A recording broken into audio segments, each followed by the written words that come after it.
యేసే నా దేవుడు, యేసే నా సహచరుడు, యేసే నా సర్వస్వం. ఇవన్నీ ఏదో చర్చ్లో పాస్టర్ చెప్పిన మాటలు కాదు.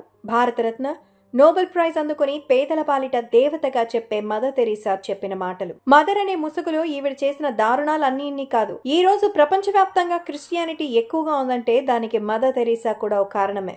కొన్ని లక్షల మంది పేద ప్రజలకి ఉచితంగా వైద్యం చేసి వారికి రక్షణ కల్పించిందనే మదర్ తెరీసా తన చారిటీకి వస్తున్న కోటాను విదేశాలకు తరలించి తన దగ్గరున్న ప్రజలందరినీ పస్తులుంచి పిల్లలకి దూరం చేసి వాళ్ళందరినీ క్రైస్తవులుగా మార్చేసింది. ఇందుకు సంబంధించిన పూర్తి వివరాలు ఈ వీడియోలో మీకు చెప్పబోతున్నాను. సో ఎక్కడ స్కిప్ చేయకుండా చివరి వరకు చూడండి. మదర్ తెరీసా 1950లో మిషనరీస్ ఆఫ్ చారిటీ అనే పేరుతో ఒక సంస్థను స్థాపించింది. భారతదేశంలో ఉన్న పేద ప్రజలకు విద్య, వైద్యం, వసతి లాంటి సదుపాయాలు అందించడమే ఈ చారిటీ యొక్క ప్రధాన లక్ష్యం. దాంతో ప్రపంచవ్యాప్తంగా ఉన్న చాలా మంది పెద్దలు ఈ చారిటీకి అధిక మొత్తంలో ఫండ్స్ ఇవ్వడం మొదలుపెట్టారు. కానీ ఆమె ఈ పేదవాళ్లను అడ్డుపెట్టుకుని డబ్బులు సంపాదిస్తున్న విషయం వాళ్ళెవ్వరికీ తెలియదు.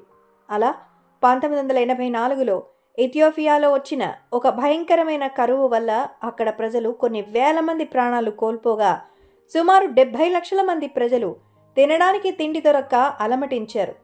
అప్పుడు వారి దగ్గరకు మదర్ తెరీసా వెళ్లి వాళ్ళని ఆదుకుంటానని హామీ ఇచ్చింది.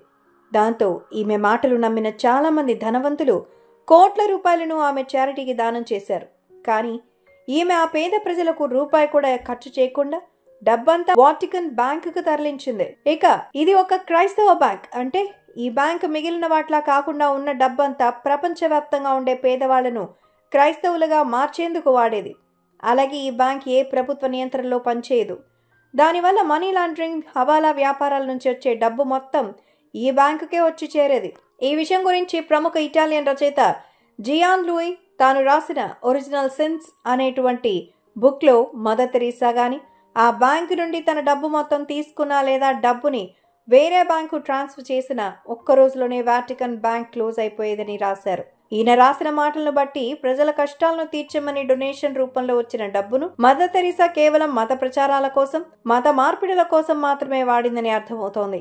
ఇదంతా తెలియని బ్రిటన్ కు చెందిన జాక్ ఫ్రీగర్ అనే ఒక డాక్టర్ మదర్ తెరీసాతో కలిసి ఆమెతో పాటు చాలా మందికి సాయం చేయాలని నిర్ణయించుకున్నారు. అలా 1972 నుండి ఎన్నో దేశాలు తిరుగుతూ పేదలకి ఉచితంగా వైద్యం చేసిన ఈయన 1980లో మదర్ తెరీసా చారిటీలో చేరాడు. కానీ అక్కడ జరుగుతున్న దారుణాలు చూసి ఆయన చారిటీ నుంచి బయటకు వచ్చేశారు. అయితే అందుకు గల కారణాలు ఆయన ఏం చెప్పారంటే, అక్కడ రోగులకు కేవలం 2 గదులుండేవి. వాటిలో ఒక గదిలో 80 మంది మగవాళ్లుంటే మరో గదిలో 100 మంది దాకా ఆడవాళ్లు కూడా ఉండేవారు. వారికి ఆహారం కూడా ఇచ్చేవాళ్లు కాదు. ఆఖరికి పిల్లల్ని కూడా తల్లుల నుంచి వేరు చేసి వాళ్ళని మంచాలకు కట్టేసేవాళ్లు. ఇక అక్కడ వైద్యం గురించి మాట్లాడుకుంటే ఒకే ఒక ఇంజెక్షన్ ని చల్లటి నీళ్ళల్లో కడుగుతూ మదర్ తెరీసా అక్కడున్న రోగులందరికీ వాడేవారు. దాంతో ఎంతో మంది అమాయక ప్రజలు అంటువ్యాధులు సోకి ప్రాణాలు వదిలారు. ఇక ఒకరోజు మా దగ్గరకు కిడ్నీ వ్యాధితో బాధపడుతున్న 15 ఏళ్ల పిల్లాడు మా దగ్గరకు వచ్చాడు. అతనికి ఆపరేషన్ చేసి నయం చేయొచ్చని నేను మదర్ తెరీసాతో చెప్పాను. అప్పుడు చారిటీ కింద కొన్ని కోట్ల రూపాయలు తమ దగ్గరున్న ఆమె మాత్రం ప్రతి ఒక్కరికి సాయం చేయడానికి మనమేమి సమాజ సేవకులం కాదు అని చెప్పి నిర్లక్ష్యంగా ఆ పిల్లాడిని బయటకు గెంటేశారు. అలాగే 1984లో భోపాల్ గ్యాస్ దుర్ఘటన జరిగినప్పుడు కూడా అక్కడ వేలాది మంది ప్రజలు చనిపోతుంటే ఒక్క రూపాయి కూడా మదర్ తెరీసా వారి సాయం కోసం వాడలేదు. అందుకే నేను బయటకు వచ్చేసి నా దగ్గర ఉన్న దాంతో ప్రజలకు సేవ చేసుకుంటానని చెప్పారు. ఇకపోతే మదర్ తెరీసా దగ్గర మెక్ గ్రేగర్ అనే వ్యక్తి పనిచేస్తూ ఉండేవాడు. ఇతను మదర్ తెరీసా చారిటీ నుంచి వచ్చే డబ్బులతో ప్రపంచ దేశాలు తిరిగి అక్కడ పేద మహిళలను, చిన్న ఆడపిల్లల్ని క్రైస్తవ సన్యాసులుగా మార్చేశాడు. అలాగే అక్కడ ఉండే 18 ఏళ్లలోపు అబ్బాయిని కూడా దేవుడి సేవ పేరుతో తనతో తీసుకెళ్లేవాడు. అలా ఎంతో మంది టీనేజ్ అబ్బాయిలు తమ ఇంట్లో వాళ్ళని వదిలిపెట్టి ఇతనితో పాటు వెళ్లారు. కానీ అబ్బాయిలు వెళ్ళింది దేవుడి సేవకు కాదు, అతని సేవకు. మెక్ గ్రేగర్ ఒక గే. అందుకే అతను ఈ అబ్బాయిలను దేవుడి పేరు చెప్పి తీసుకొచ్చి వారిని శారీరకంగా వాడుకునేవాడు. ఎవరైనా ఎదురు తిరిగితే వాళ్ళని డిటెన్షన్ క్యాంపుల్లో బంధించేవారు. అయితే ఒకరోజు ఇతని వ్యవహారం తెలుసుకున్న క్రైస్తవ మత పెద్దలు ఇతని చారిటీ నుండి తొలగించారు. కానీ కొద్ది రోజుల్లోనే అతన్ని మళ్లీ చారిటీలోకి చేర్చుకున్నారు. ఇందుకు కారణం మదర్ తెరీసా రాసిన ఒక లెటర్. మెక్ గ్రేగర్ మన చారిటీలో అతి ముఖ్యమైన వ్యక్తి. అతనికి చాలా పెద్ద వాళ్ళతో పరిచయాలున్నాయి. అందువల్లే మన చారిటీకి ఎంతో డబ్బు సమకూర్చాడు. అలాగే కొన్ని వేల మంది అమ్మాయిలను క్రైస్తవ సన్యాసులుగా మార్చాడు. మనకు అతని అవసరం ఎంతో ఉంది. వెంటనే అతన్ని మళ్ళీ చారిటీలోకి తీసుకోండని ఆమె తన లెటర్లో రాసిన మాటలు. దాంతో మెక్ గ్రేగర్ మళ్లీ చారిటీలోకొచ్చి మరో 10 సంవత్సరాల పాటు మైనర్ అబ్బాయిల్ని శారీరకంగా వాడుకున్నాడు. అంతేకాదు మదర్ తెరీసా తన మత ప్రచారాల కోసం కొంతమంది నేరస్తుల నుంచి కూడా భారీగా డబ్బులు తీసుకుని వాళ్ళు చేసే నేరాల నుండి కూడా శిక్ష పడకుండా మదర్ తెరీసా ప్రయత్నించేది. చార్లెస్ కేటింగ్ అనే ఒక అమెరికన్ బిజినెస్ మ్యాన్ ఇన్సూరెన్స్ పాలసీల పేరుతో 1700 మంది ముసలివాళ్లను మోసం చేసి సుమారు 20,000 కోట్లు వసూలు చేసి పారిపోయారు. ఈ డబ్బులో ఒక 5 కోట్లను మదర్ తెరీసా చారిటీకి ఇతను డొనేట్ చేశాడు. అయితే పోలీసులు ఒకరోజు అతన్ని పట్టుకుని కోర్టులో హాజరుపరిచే టైంకి మదర్ తెరీసా ఆ కోర్టుకి జడ్జి అయిన లాన్స్ ఇటో గారికి ఒక లెటర్ రాసింది. చార్లెట్ చాలా మంచోడు, అతను ఎటువంటి నేరం చేసుండడు, ఒకవేళ చేసే ఉంటే దేవుడిలా అతని మీద దయతలిచి క్షమించి వదిలేయండి అని మదర్ తెరీసా రాసింది. అది చదివిన ఆయన షాక్ అయి ఎంతమంది అమాయకులకు చార్లెస్ మోసం చేసి వారి చావుకు కారణమయ్యాడు, ఇలాంటి వాడికి మీరు సపోర్ట్ చేయడం నాకు బాధగా ఉంది, ఇతను మీకు విరాళంగా ఇచ్చిన 5 కోట్లను దయచేసి బాధితులకు ఇచ్చేయండి అని మదర్ తెరీసాకు జడ్జి రిప్లై లెటర్ రాశారు. ఇక స్వాతంత్రం వచ్చిన కొత్తల్లో మన దేశంలో ప్రజల్లో చాలామంది నిరుపేదలున్నారు. వారిలో హిందువుల సంఖ్య ఎక్కువ. కనీసం జ్వరం వచ్చినా హాస్పిటల్కి వెళ్ళలేని దారుణమైన పరిస్థితిలో వాళ్ళు ఉండేవారు. అయితే వీళ్ళందరినీ మదర్ తెరీసా ఆశ్రయం కల్పించింది. వీళ్ళందరికీ అక్కడ క్రైస్తవ సన్యాసుల తడిగుడ్డతో ఒళ్లంతా తుడిచేవారు. యేసు ప్రభువే మీకు రక్షణ కల్పిస్తాడని, ఇలా తడిగుడ్డతో తుడిస్తే మీరు క్రిస్టియానిటీలోకి మారినట్టే అని చెప్పి అక్కడున్న హిందూ ముస్లింలందరినీ క్రైస్తవ మతంలోకి మార్చేసింది. అలాగే ఇప్పటి రోజుల్లో కొంతమంది పాస్టర్స్ లాగా మదర్ తెరీసా కూడా దేవుడి పేరు చెప్పి జబ్బులు కూడా నయం చేస్తా అనేది. ఇందుకొక ఉదాహరణగా వెస్ట్ బెంగాల్కు చెందిన మోనికా బెసరా అనే మహిళ తన కడుపులో ఒక పెద్ద కణితుందని హాస్పిటల్లో చూపించుకుంటూ చర్చికి ప్రేయర్ కోసం వెళ్ళేది.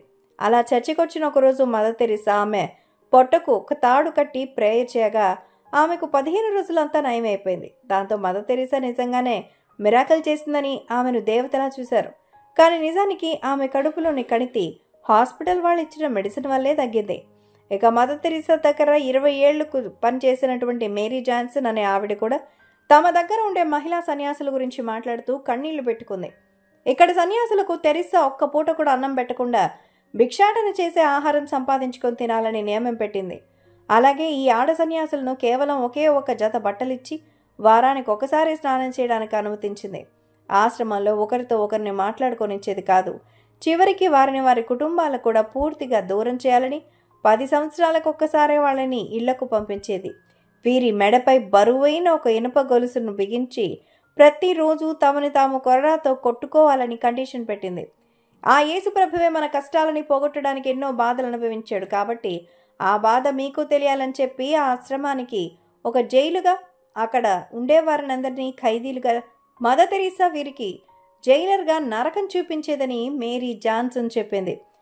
ఈమెలాగే సుసాన్ అనే మహిళ మదర్ తెరీసా దగ్గర పనిచేస్తూ చారిటీకి వస్తున్న డబ్బుని భద్రపరిచేది. అయితే డబ్బు డొనేట్ చేసిన వారంతా తాము ఇచ్చిన డబ్బు నిజంగానే పేదలకి ఖర్చు పెడుతున్నారా అని అడగగా వీళ్ళు డొనేట్ చేసిన దానిని మదర్ తెరీసా చూపిస్తున్న లెక్కలకు సంబంధమే లేకపోవడంతో ఆమె తన ఉద్యోగానికి రాజీనామా చేసి బయటకు వచ్చేసింది. ఇక మదర్ తెరీసా గారి హాస్పిటల్లో డాక్టర్స్ చాలా తక్కువ టైంలో మాత్రమే ఉండేవారు. దీంతో అక్కడ ఉంటే ఈ సన్యాసులే హాస్పిటల్లో ఉండే రోగులను ట్రీట్మెంట్ చేస్తారు. అక్కడున్న వారికి వీళ్ళు తమకు తోచిన మందులు ఇస్తారు. అలాగే ఈ విషయంపై బ్రిటన్కు చెందిన ప్రముఖ మెడికల్ జర్నల్ ఎడిటర్ అయిన రాబిన్ ఫాక్స్ గారు ఏమన్నారంటే, ఒక 15 ఏళ్ల కుర్రాడు తన ఆరోగ్యం బాగాలేదని మదర్ తెరీసా గారి హాస్పిటల్కి వెళ్ళగా అక్కడ ఉండే సన్యాసులు అతనికి వచ్చింది మామూలు జ్వరమేనని ఏదో మెడిసిన్ ఇచ్చి పంపించేశారు. కానీ 2 రోజులకే ఆ కుర్రాడు చనిపోయాడు. ఎందుకంటే అతనికి వచ్చింది మలేరియా. వీళ్ళు చేసిన ఒక తప్పు వల్ల ఒక ప్రాణం పోయింది. అలాంటివి అక్కడ సర్వసాధారణం అంటూ ఆయన చెప్పుకొచ్చారు. అలాగే ఆరూప్ చటర్జీ గారు మదర్ తెరీసా మీద రాసిన mother Teresa the untold story అనే పుస్తకంలో మదర్ తెరీసా హిట్లర్ ప్రతిపాదించిన జాత్యహంకార విధానాన్ని ఫాలో అయ్యేదని, నల్లటి చర్మం ఉంటే మూర్ఖులని, తెల్లటి చర్మం ఉంటే గొప్పవారని ఆమె నమ్మేదని, పేదవాళ్లుగా ఉంటేనే యేసుక్రీస్తుని మరింత చేరువవుతారని ప్రజలను నమ్మించి జనాభా నియంత్రణ కోసం గర్భనిరోధక సాధనాలు వాడొద్దని, ఎంత జనాభా ఉంటే దేశానికి అంత మంచి జరుగుతుందని మదర్ తెరీసా చెప్పిందని ఆ పుస్తకంలో రాశారు. ఇలాంటి ఎన్నో మోసాలు దారుణాలు చేసి మదర్ తెరీసాకి మన భారత ప్రభుత్వం 1982లో పద్మశ్రీ, 1980లో భారతరత్న ఇచ్చి సత్కరించారు. అలాగే ఆమె చనిపోయినప్పుడు కూడా రాజ మర్యాదలతో మన దేశం అంత్యక్రియలు నిర్వహించింది. సో ఇది ఫ్రెండ్స్, ఈ వీడియో చూశాక మదర్ తెరిసా మీద మీ అభిప్రాయాన్ని కామెంట్స్లో తెలియచేయండి. మరి ఈ వీడియోకి లైక్ కొట్టి ఇలాంటి మరెన్నో వీడియోస్ కోసం మా ఛానల్ని సబ్స్క్రైబ్ చేసుకోండి.